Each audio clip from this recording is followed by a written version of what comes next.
तिष्ठनेमि स्वस्ति नो बृहस्पतिर्दधातु। ओम भद्रं भद्रं पश्येमाक्षभिर्यजत्राः स्थिरैरङ्गैस्तुष्टुवाम्।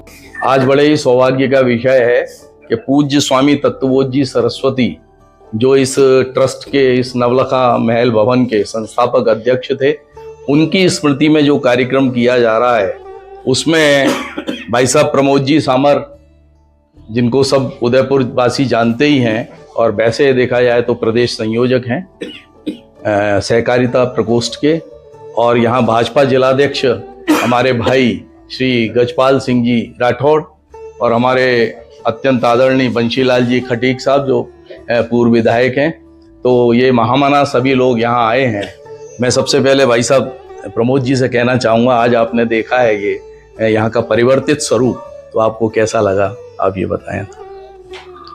मैं इस स्थल से मन से जुड़ा हुआ हूँ तब से, जब यहाँ का जो प्रारंभिक स्वरूप था उस स्वरूप को यदि किसी ने परिवर्तन करने का पहला आगाज किया तो इस देश के उपराष्ट्रपति स्वर्गीय भैरव सिंह जी शेखावत। क्योंकि मुझे याद है जब यहाँ से जब वो मुख्यमंत्री के रूप में जब किसी कार्यक्रम से निकलते हुए जब यहाँ जानकारी प्राप्त हुई कि यह स्थल एक धरोहर है सांस्कृतिक अनुष्ठान की, और वो नवलिखा महल गुलाबाग में केवल एक महल नहीं है अपितु यहाँ से प्रेरणा पुंज बनकर के देश विदेश में एक संदेश देगा। क्योंकि यहाँ सत्यार्थ प्रकाश का रचयिता के रूप में स्वामी दयानंद जी ने यहाँ पर अपनी गहन तपस्या मेहनत करके इसको रचा था।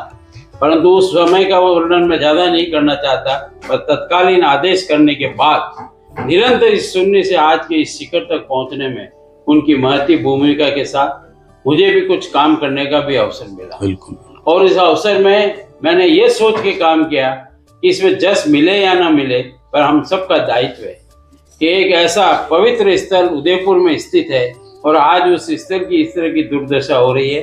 तो मैं आज तो आभार व्यक्त करता हूँ जिन तत्वबोध जी स्वामी जी का, जिनके नेतृत्व में यहाँ पर सब काम, और जैसा कि अभी हमारे कई बंधु जानते हैं कि उन्होंने पहला एक ऐसी शुरुआत की कि किसी के मन में यह न रह जाए कि राशि कहाँ से आएगी। उन्होंने ब्लैंक चेक देकर के इस स्थान की पुनर्निर्माण की जो स्वीकृति दी, और आदरणीय अशोक जी आर्य, तो मैं सोचता हूँ उस प्रारंभिक काल से हनुमान प्रसाद जी के उस नेतृत्व में उनके साथ थे, और हनुमान प्रसाद जी ने यहाँ उदयपुर शहर के मैं बामासा कहूँ तो भी अतिशयोक्ति नहीं, जबकि वो स्वयं एक विज्ञान के मेधावी छात्र ही नहीं अपितु ये कह सकते हैं कि एक अच्छे इंजीनियर अभियंता थे। परंतु पूरे जीवन की संपूर्ण तपस्या उन्होंने इस आर्य समाज के प्रति समर्पित करते हुए उन्होंने जब दीक्षा ली तो वो दृश्य मुझे यहाँ का याद जी। और जीवन पर्यंत उस दीक्षा के साथ उन्होंने आर्य समाज की सेवा की। आज मैं इस बात से अभिभूत हूँ कि आज यहाँ आपने कई तरह के कार्य जो नवीन कार्य हैं वो देखे, हमने दीर्घा भी देखी है, क्रांतिकारियों का स्वरूप भी देखा है, और मैं इस बात की अच्छी तरह से अभिव्यक्ति व्यक्ति करता हूँ बारंबार कि श्याम जी वर्मा जो इस देश के क्रांतिकारियों के गुरु थे, उनका भी समय यहाँ से उदयपुर से निकलकर उन्होंने लंदन में जाकर वीर सावरकर जैसे क्रांतिकारियों को भी मार्गदर्शन किया। यानी कि यहाँ की इस स्थल की ऐतिहासिकता, धार्मिकता से संबंध, संस्कारों से संबंध, और ये कहें तो सांस्कृतिक जो एक अनुष्ठान था उसको पूर्ण करने के बाद आज मैं आभारी हूँ पूरी यहाँ के ट्रस्ट का, आदरणीय अशोक जी के नेतृत्व में पूरी ट्रस्ट यहाँ के कार्यकर्ता दिन रात समर्पित होकर के आज इसका जो स्वरूप बदल गया है, इसका संदेश जाता है, और ऐसा लगता है कि ईश्वर के यहाँ आकर के आत्मा को आत्मसंतुष्टि प्राप्त होती है। मैं सब जो मेरे बंधु बहन, मैं उनको भी कई बार कहता हूँ उदयपुर आओ तो नवलिखा महल अवश्य जाओ, क्योंकि वहाँ ये वर्णन आता है कि यहाँ स्वामी दयानंद जी जिस कक्ष में सोते थे उस कक्ष की जो अभी स्थिति है उसका भी पुनर्निर्माण जब हो रहा है, मैं ये कहता हूँ कि वो आत्मा सो नहीं रहते, वो आत्मा आज भी यहीं विराजित है।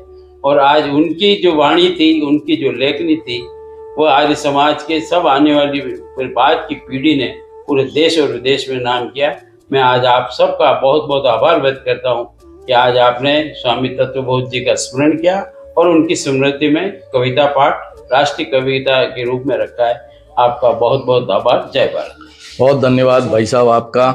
और भाई साहब का साथ जैसे कहा प्रारंभ से हम लोगों के साथ रहा है। आप निर्माण समिति के अध्यक्ष थे जब माता लीलावंती सभागार के निर्माण का प्रकरण था, वो आपके साइन से हस्ताक्षर से ही वो फाइल होकर के आई थी। तो हम बहुत बहुत आभार और इस आशा के साथ कि आप थोड़ा सा समय लेकर के आप अवश्य पधारेंगे। बहुत बहुत धन्यवाद।